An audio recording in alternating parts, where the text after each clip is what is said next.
Welcome, friends, to another edition of Economic Update, a weekly program devoted to the economic dimensions of our lives, jobs, incomes, debts. I'm your host, Richard Wolff. I want to begin today's program to talk to you about the Koch Foods Company. That's right, Koch as in the Koch brothers, one of their many, many industries that they own. And in particular, Koch Foods operates poultry processors. That's a nice phrase for ripping the feathers off of chickens and so forth and so on. These plants that they run are in Mississippi, particularly in the town of Morton, Mississippi. And in early August, the ICE people, the immigration folks, staged the greatest raid in American history against immigrants. They rounded up 600 to 700 immigrants working in those poultry processing plants. Let me give you the picture of what happened here. 600 agents of ICE, that's an awful lot of people, got together with helicopters. They were wearing black body armor. They were carrying guns. The staging area was a local National Guard base. Wow. What was this for? It was to arrest people on the job. It meant that those people's children either watched all of this or had no parents when they were expected at home. It separated people from one another. It terrified everybody, which clearly was part of its purpose. You could have arrested those people, if indeed you felt you had to, on a weekend or in their homes or in the evening. You could have made arrangements so it wouldn't terrify the children. All of the things a sane, decent human being would understand. But it is much worse than that. In this made-for-TV ICE raid, to placate perhaps the president or maybe his election base, who knows? Here's what we found really stunning. The employers of these 600 undocumented or allegedly undocumented immigrants weren't touched. No employer was arrested. No employer was taken into custody. No employer was affected at all. Their problem was to go find replacements for the people who no longer worked there. Needless to say, these are some of the worst working conditions and the lowest paid jobs you can imagine. Of course the employer knew. The claim that the employer didn't know that these were undocumented immigrants is as believable as is the person who's trying to sell you the Brooklyn Bridge. But we're supposed to believe this sort of nonsense. I guess that's what patriotism requires of us. Why do employers want undocumented workers? The answer is simple, because they're afraid to do anything. You don't pay them on time, they're not going to go to the police and complain. You don't pay them at all, they're not going to go. They'll come back next week and hope next week you will get paid because they're terrified and they're terrorized, which is what this is all about. Eric Schlosser, the famous author of Fast Food Nation, wrote an article in the Atlantic Monthly, dated August 16th. If you have a chance, take a look. He documents that raid and all that it means in full, gory detail. The word shame is not strong enough to describe what is going on.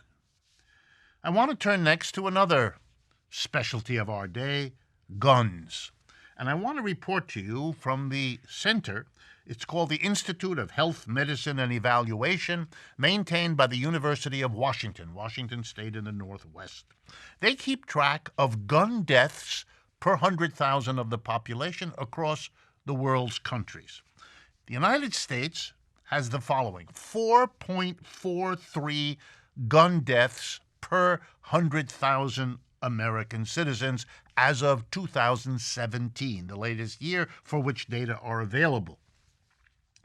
Let me give you an example. If the United States has 4.43, what is the rate in China and Japan? Ready? 0.4.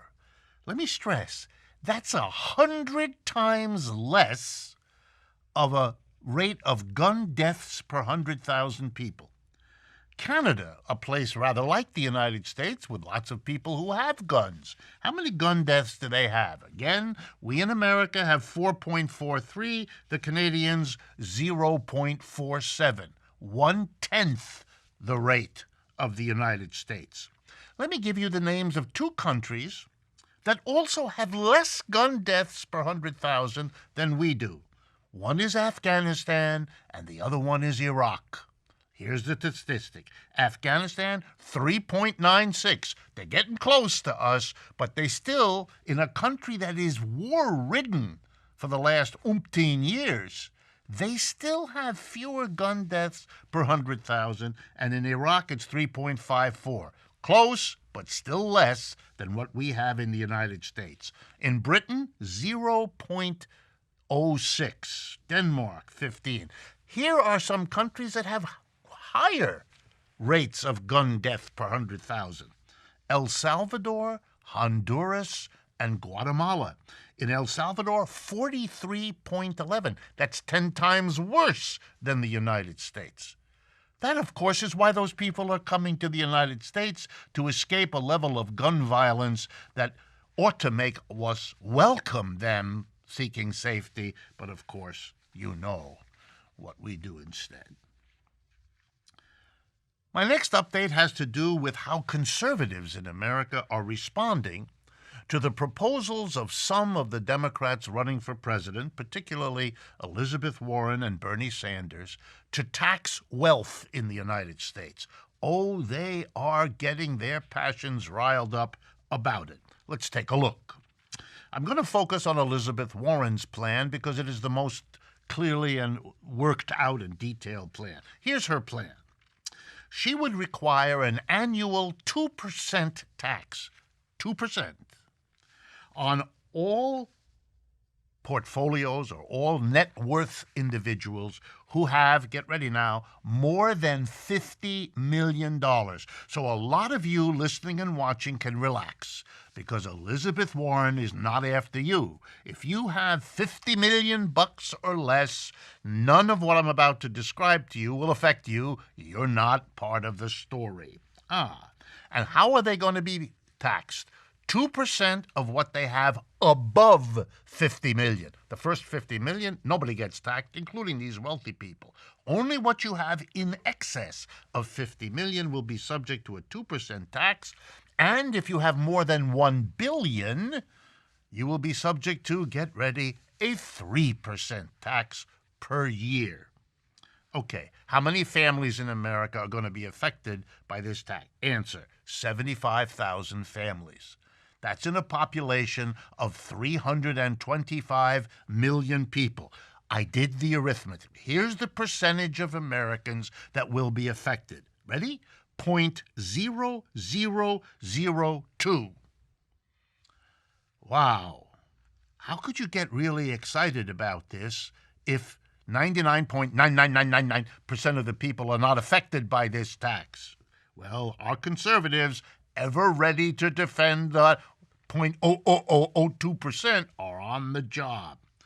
This tax will raise over $10 million, 10 years, $2.75 trillion of revenue, able to solve many of the most egregious problems of American society. Wow. You could help 325 million people by taxing, ready, 2% of the money owned by people who have more than 50 million, leaving them, of course, with 98% of what they had. They would still be the richest people in the country. But the conservatives are apoplectic. One of them on Fox News recently referred to this as a confiscation tax. They're taxing our property. That is awful. That's my property. And you know something? It's even worse than awful, because I already paid an income tax when I earned that money, and now I used it to buy property, and they're going to tax my property. Isn't that awful? And to go even one more step, they said, over 10 years, you multiply 10 years times 2% a year, that's 20% of my money. They really got excited. So let me respond, because their excitement is based on a level of ignorance which is so enormous that I don't really believe it. I think they know better, but they think we don't. So I want to deal with that. Let's start. Taxing twice. You're right. You are taxed when you earn your income, and then if you buy certain kinds of property, you're taxed again. One is a tax on income, and the other one is a tax on property. But there is nothing new and nothing exceptional about this. Let me give you an example. If you earn money, you pay an income tax. Suppose you use that money to buy a home. Guess what? There's a property tax on your home in the town where you live. So you're paid income tax, and then you pay a tax on your property. That's not new, and that's not exceptional. What you're screaming about, Mr. Conservative? There's nothing new here. If you earn money, you pay an income tax. If you then buy a car, you pay a property tax on that car. Once again, income tax and then property tax. Ironically, what the conservatives don't want you to know is that there is a kind of property that doesn't pay a property tax in the United States. You know what it is? It's property in the form of stocks and bonds. In every community in America, they tax land, they tax buildings, they tax automobiles. But they do not tax stocks and bonds. It's the one kind of property that is exempt through the history of the United States, most of it. Wow.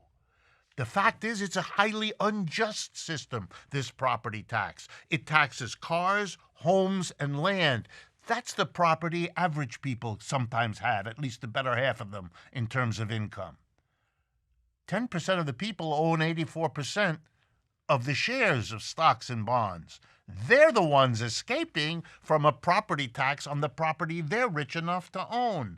And Elizabeth Warren and Bernie Sanders are going after that, which should have been done 100 years ago. There's nothing new and nothing confiscatory about it. If you're really worried about confiscating property, you should have been complaining about the tax on homes and the tax on cars, which you conservatives carefully avoid doing it. And now the funny joke about multiplying 10 times 2, and I'll give it to the conservatives, it adds up to 20. You're right. But what you forgot to remember is the wealth grows each year. It's 2%, but not of the same amount. It's 2% of the wealth as it grows. And 2% is a lot less than they're going to make. Because if you have this kind of money, you hire a hedge fund to manage it for you. By the way, you know what hedge funds charge rich people like this? 2% a year of the value of their assets plus 20% of how much it goes up. It's called the 2 and 20 rule. So rich people are used to paying 2% a year to their hedge fund manager plus 20%. The government is only coming and asking for 2%, not 20% of what it goes up. So the joke is it's a fake. They don't want to pay the tax. That's all that's going on. Rich people don't want to pay the tax, which should come as hot news to nobody. All right, folks, we've come to the end of this first half of Economic Update. I want to remind you, please, to become a subscriber to our YouTube channel. It's very, very important for us. It's just a click of the mouse for you, and it changes our situation and it supports what we do. I also want to invite you, as we always do, to make use of our websites, democracyatwork.info or rdwolff.com. Through those websites, you can communicate to us with email. You can follow us on Facebook, Twitter, and Instagram. And of course, and this is so important, our special thanks and appreciation to our Patreon community. Patreon.com, Democracy at Work, Economic Update, this program. Your support means the world to us, and we thank you for it. Stay with us. We'll be right back.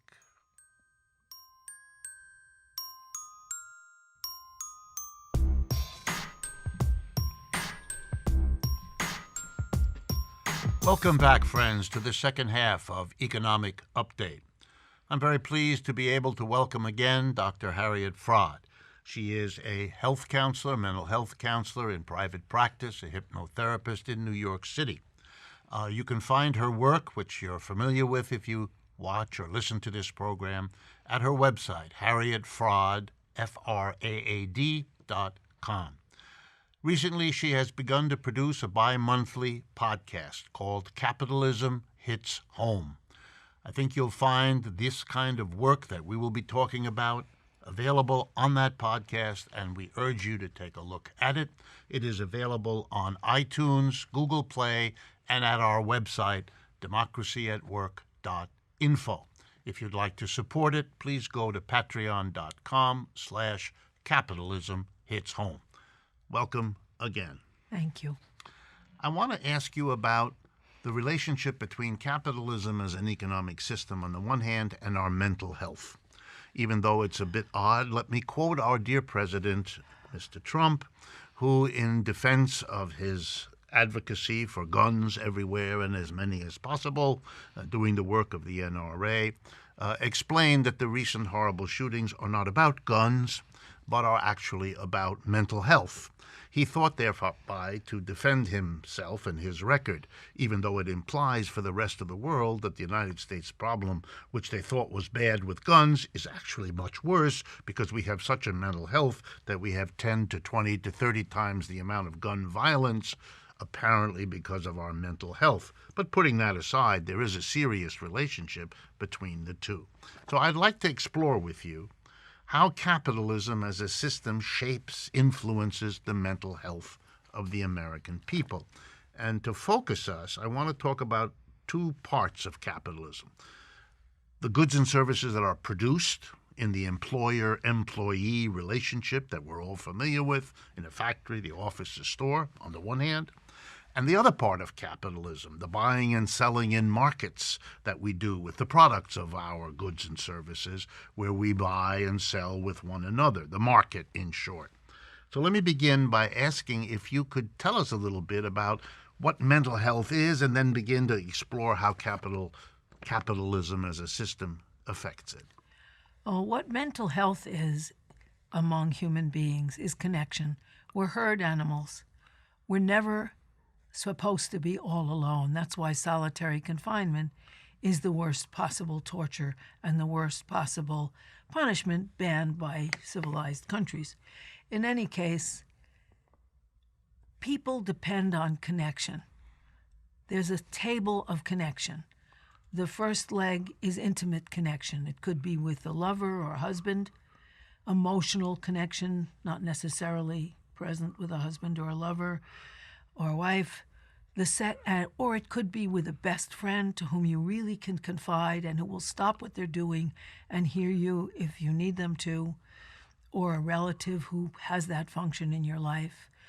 That's one leg of the table. A second is a series of friendly acquaintances, people with whom you connect either because you go to a dance class together, you're on a team together, you're working on a PTA, you're working on a blood drive, you both work on a political campaign. There's something that joins you in a friendly and purposeful way.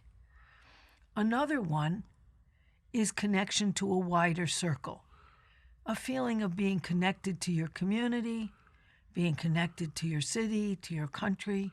And the fourth is being a world citizen, having a sense that I am part of this world.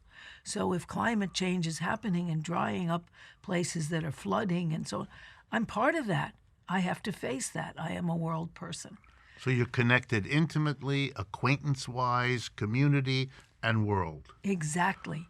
And capitalism... And so if I can just push you a little bit. So if you're cut off from these connections, is that when a mental health problem surfaces? Absolutely. Psychosis, which means insanity, happens when people lose even the social connection of language and they just speak entirely with their own meaning system, which is undecipherable by anybody else. They even lose language, the basic way we have of connecting ourselves to other people. And in a brief study that I did over 3 months of mass shootings, and there is now one every day. There has been one every day in 2019, and I haven't kept up with all of them. But the shooters are mainly millennials between 23 and 28. They're all men, and they've lost a connection. They've either lost a romantic relationship or they've lost a job usually, both of which are things that connect them to other people and to the world. For a man, the two important connections are a woman and work, employment. And so they've lost primary connectivity. And that, in some sense, makes them feel enraged and unmoored and fosters the kind of mental illness you have to have in order to kill people you don't even know. Just go in and mow them down. But you also need a kind of alienation from other people. And how does capitalism fit in there? Well, one of the key things that allows people to feel healthy and connected is equality. And we are now the most unequal nation of all the wealthier nations.